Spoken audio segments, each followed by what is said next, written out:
If you're just starting out, flying your drone could be intimidating at first, but if you know what to look for and what to avoid, then it gets a whole lot easier. So without any further ado, let's jump to the 5 most common mistakes you should avoid.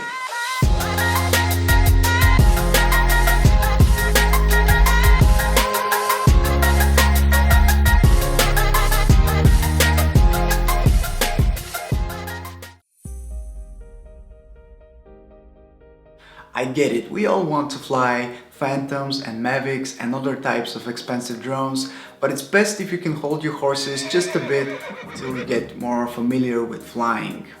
When it comes to learning to fly a drone, my number one tip has always been to start with a cheaper drone.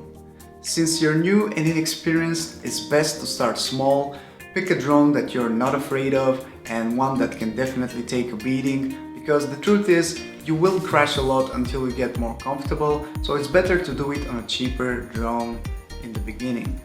This is the Syma X5 HC-1 and this is my champion. I cannot tell you how many times I've crashed this one and it's still in one piece, and I can definitely recommend it to you. If you're looking for a cheaper beginner drone, you can find this one for under $100.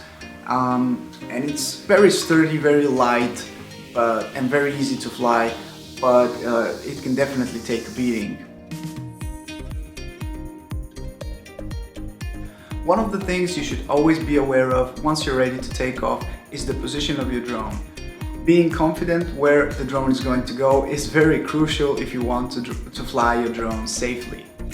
Now in this case, you can see the lights of my Syma drone, and the red lights are actually the front of the drone and the green lights are the back, which is kind of confusing because most people are expected to be the other way around, the green to be the front and the red to be the back, but it's not, and I would suggest to you to refer to your manual just to be sure what's the front and what's the back of your drone. If you want to avoid the problem with the orientation of the drone, you can use headless mode if your drone supports that mode. And headless mode in general removes the orientation of your drone, so for example if you pull the right stick backwards, the drone will always go back to the remote controller regardless of its front direction. Headless mode could be useful if you're flying at a larger distance and you can't see the direction of your drone, but I do not recommend relying solely on it, as it's much better to learn to fly your drone the right way. If you want to get better at controlling your drone and you want to follow its direction, practice is key. A good exercise is to try and make circles with your drone while you rotate the drone in the same time, and eventually you will become a lot more comfortable and this will become second nature to you. If you want a quick way to lose or crash your drone, flying too high or too far away is definitely the way to do it.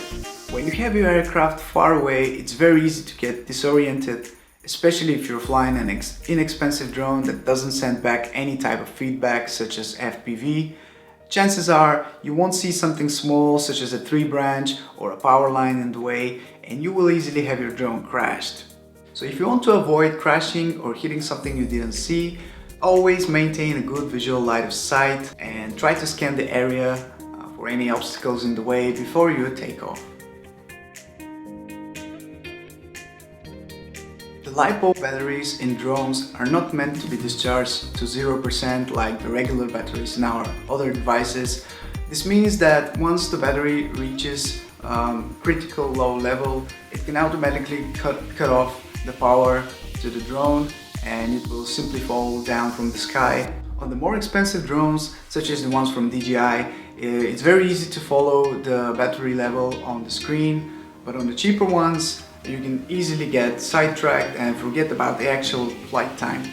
My tip for you is to set up a timer that will remind you that it's time to swap the batteries, and trust me on this one because this technique has saved me from crashing my drone far too many times. And what I like to do is to set up a timer on my phone since it's always by my side, and in this case the flight time of the Syma drone is between 7 and 9 minutes, so I just set up a countdown timer for around 6 minutes just to be on the safe side, and I bring the drone near me when the countdown hits 0.